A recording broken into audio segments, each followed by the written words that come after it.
Բարև ձեզ հարգելի հայրենակիցներ, ես Մարատ Հակոբյանն եմ Կիևից։ Այսօր Ուկրաինա-Ռուսաստանի լայնածավալ ներխուժման 1224-րդ օրն է, մինչ Մասկը Ամերիկայում կրկին կոչ է անում ստեղծել նոր քաղաքական կուսակցություն, Պուտինի քարոզչությունը արդեն 5-րդ անգամ հաղորդում է, թե իբր մուտք են գործել Դնեպրոպետրովսկի մարզ։ Այս ֆոնին ուկրաինական նորագույն հրթիռները երեկոյան հարվածել են Դոնեցկում օկուպանտների շտաբին եւ խոցել մի շարք կարևոր ռազմավարական օբյեկտներ օկուպացված Ղրիմում, Դոնբասում, Լուգանսկում եւ նաեւ Ռուսաստանի արևմտյան ու հարավային մարզերում։ Բացի այդ հաղորդվել է նաև, թե ինչքան ռուս զինծառայող է կորցրել Ռուսաստանը մեկ ամսում Սումիի մարզում։ Իդեպ հուսահատությունից դրդված Պուտինը գաղտնի է սկսում պահել տնտեսական ու գիտական տվյալները, որպեսզի ռուս ժողովուրդը չիմանա իրական վիճակը երկրում, իսկ ռուսական քարոզիչները արդեն պատրաստում են բնակչությանը համոզելու, թե պետք է վճարել պատերազմի համար։ Ահա այսպիսին է մեր եթերը երեքշաբթի օրվա համար, կփորձեմ կարճ ու համառոտ ներկայացնել ամենակարևորը, հիշեցնեմ, որ ամենատեսարժան կադրերը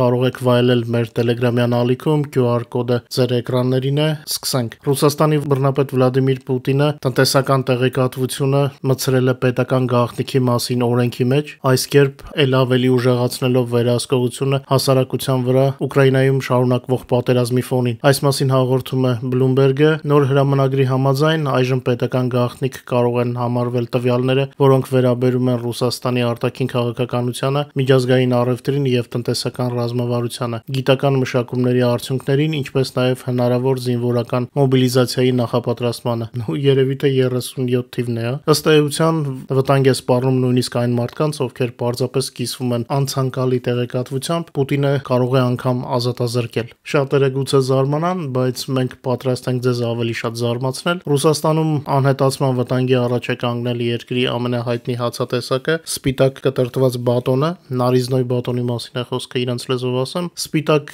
բատոնը, որն արդեն տասնամյակներ շարունակ համարվել է ռուսների սեղանի գլխավոր հացը, շուտով կարող է անհետանալ խանութների դարակներից։ Պատճառը պատրաստվող պետական վերահսկողության խստացումն է պարենային ապրանքների գների նկատմամբ։ Այս մասին հաղորդում է RBK-ն, հղում անելով Ռուսաստանի Դաշնության խոշորագույն հոլդինգներից մեկի Կոլոմենսկիի սեփականատեր Ալեքսեյ Տուլուպովին։ Տուլուպովի խոսքով իշխանությունների փորձերը զսպել պարենային գնաճը կարող են բերել անկանխատեսելի հետևանքների, մասնավորապես հացի գների սահմանափակումը կարող է հանգեցնել գործարանների սննկացման եւ սպառողին ծանոթ արտադրանքի անհետացման։ Մեջբերեմ, երբ սկսեցին կարգավորել ձվի գները, վաճառքում հայտնվեց մելանժ։ Հացի հետ նույնը կլինի, կտրտված բատոնը շատ արագ կվերանա, զգուշացրել է Տուլուպովը։ Բայց սա դեռ ամենը չէ։ Ռուսաստանի արդյունաբերության կարևոր ճյուղերից մեկը ածխի արդյունաբերությունը շարունակում է խորանալ ճգնաժամի մեջ, իսկ մասնագետները կանխատեսում են ավելի ուժգին անկում։ Պատերազմի եւ պատժամիջոցների պայմաններում ռուսական ածխային արդյունաբերությունը մեծ արագությամբ գնում է դեպի ճգնաժամ, նույնիսկ խոշորագույն ընկերություններն են հայտարարում արդյունահանման կտրուկ նվազման, արտահանման ծավալների անկման եւ սննկացման վտանգի մասին, իսկ կառավարությունը անհապաղ ֆինանսական օժանդակություն է տրամադրում համակարգը փլուզումից փրկելու համար։ Մեջ էլ ընկերության ղեկավարի խոսքով ներկայումս գրեթե բոլոր ածխարդյունահանող ընկերությունները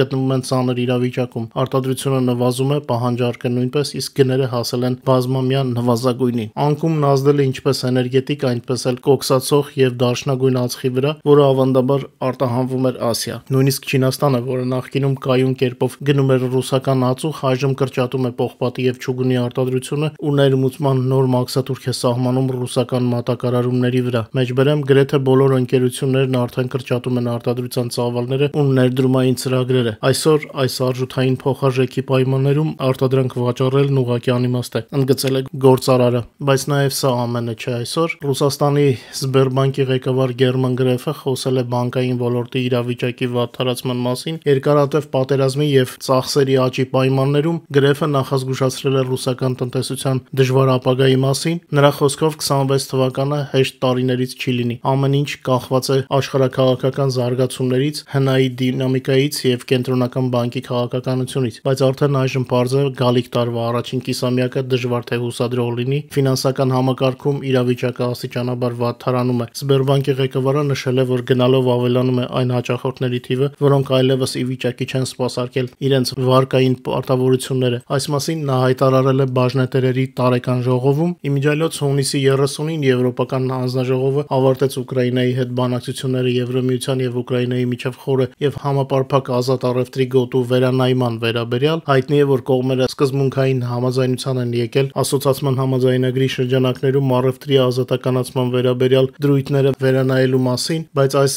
ամենը ձեզ կպատմեմ երևի վաղը, այսօր բավական է տնտեսության մասին, անցնենք ռազմաճակատի նորություններին։ Ռուսական բանակը միայն մեկ ամսվա ընթացքում Սումի մարզի մարտերում կորցրել է ավելի քան 9300 զինծառայող։ Հայտնի է, որ Ուկրաինայի զինված ուժերը բարելավել են դիրքերը Սումի մարզում եւ զգալիորեն ճնշում են ռուսական ուժերին Կուրսկի մարզում։ Ուկրաինայի գլխավոր շտաբի տվյալներով այժմ Հյուսիս-Սլաբաժանսկի եւ Կուրսկի ուղղություններում կենտրոնացած է մոտ 50,000 ռուս զինծառայող, որոնք չեն տեղափոխվել այլ ռազմավարական ուղղություններ Պոկրովսկի եւ Նովոպավլովսկի, որովհետեւ ուկրաինական ուժերը նրանց պահում են հյուսիսում։ Մեջբերեմ ներկայումս իրավիճակը կայունացվել է, թշնամու առաջխաղացումը դադարեցվել է։ Յունակովկա, Յաբլունովկա, Նովոմիկոլաևկա, Ալեքսեևկա, Կանդրատովկա, Ռուսաստանի սահման, Ռուսաստանի տարածքում Կուրսկի մարզի Գլուշկովսկի շրջանում գտնվող Պլացդարմի գծով այս ամենը նոր ֆրոնտի գիծն է, ասում է հաղորդագրության մեջ։ Այս պահին Ուկրաինայի զինված ուժերը պաշտպանում են այս գիծը, իրականացնում են հակահարվածային գործողություններ թշնամու ուժերը դուրս մղելու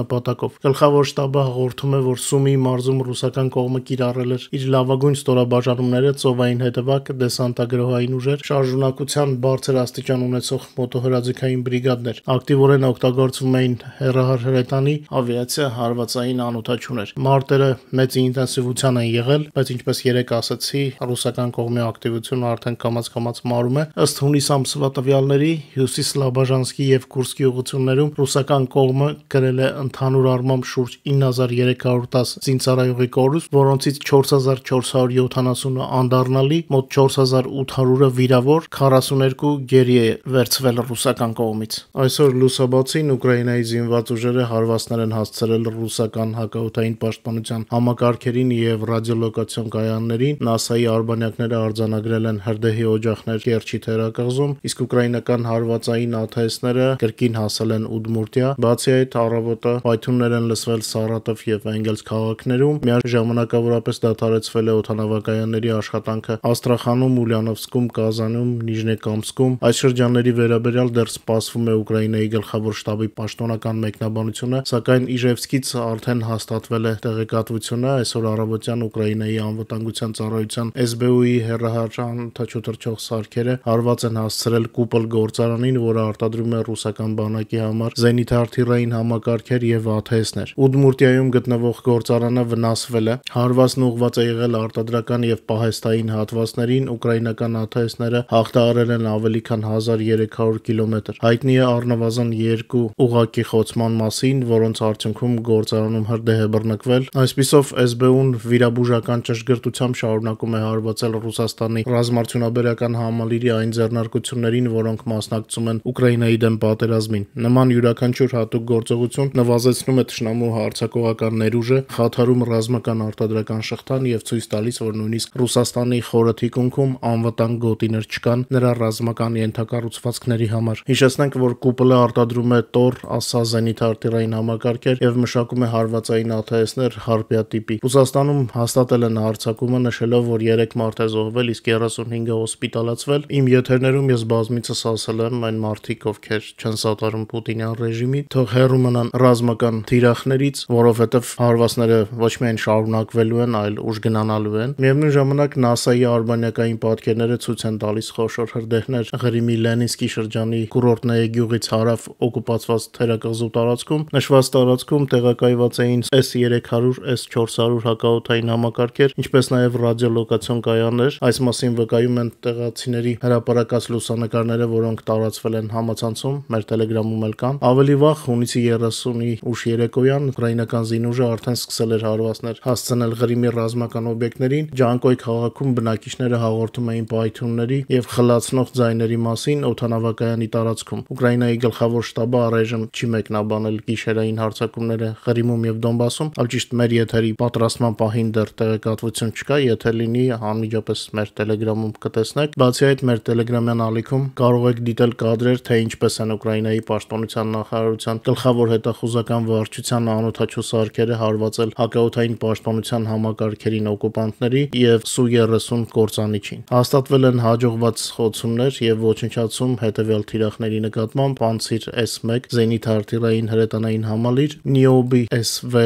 ռադիոլոկացիոն կայան, Pechora 3 ափամերձ ռադիոլոկացիոն կայան, Protivnik G ռադար, պես նաեւ Su-30 կործանիչ Saki ավիաբազայում։ Ուկրաինայի ռազմական հետախուզությունը նշել է, որ անվտանգ եւ բարձր տեխնոլոգիական զենքը ուկրաինական հատուկ ջոկատայինների ձեռքում վերածում է ագրեսոր պետության ռազմավարական նշանակության թիրախները անգործուն զանգվածի, մետալալոմի, իրենց լեզվով ասած։ Մեր Telegram-ի QR կոդը ձեր էկրաններին է, ովքեր բաժանորդագրված չեն, բաժանորդագրվեք եւ վայելեք կադրերը մանրամասն։ Իսկ ռուսական կողմը իր հերթին գիշերը հարվածել է Զապորոժիային, թշնամու գիշերվա հարվածից վնասվել է արդյունաբերական ձեռնարկություն, սկսվել է հրդեհ, վնասվել են նաեւ մասնավոր տներ, բարեբախտաբար զոհեր կամ վիրավորներ չկան։ Ընդհանուր առմամբ անցած գիշեր ռուսական կողմը կիրառել է 52 հարվածային շահեդ տիպի դրոններ, ինչպես նաեւ մի շարք իմիտացիոն ATS-ներ։ Ուկրաինայի հակաօդային պաշտպանության ուժերը կարողացել են խոցել դրանցից 47-ը եւ անցնենք մասնավորապես մարտի դաշտի անցած օրվա տվյալներին։ Վերջին 24 ժամվա ընթացքում ռազմաճակատում գրանցվել է 146 մարտական բախում 12 ուղղություններ։ Ուկրաինայի պաշտպանության ուժերի ավիացիան, հրթիռային զորքերը եւ հրետանին հարվածել են թշնամու անձնակազմի, զենքի եւ ռազմական տեխնիկայի կենտրոնացման 15 շրջանի։ Ուկրաինական զորքերը անցած 1 օրվա ընթացքում ոչնչացրել են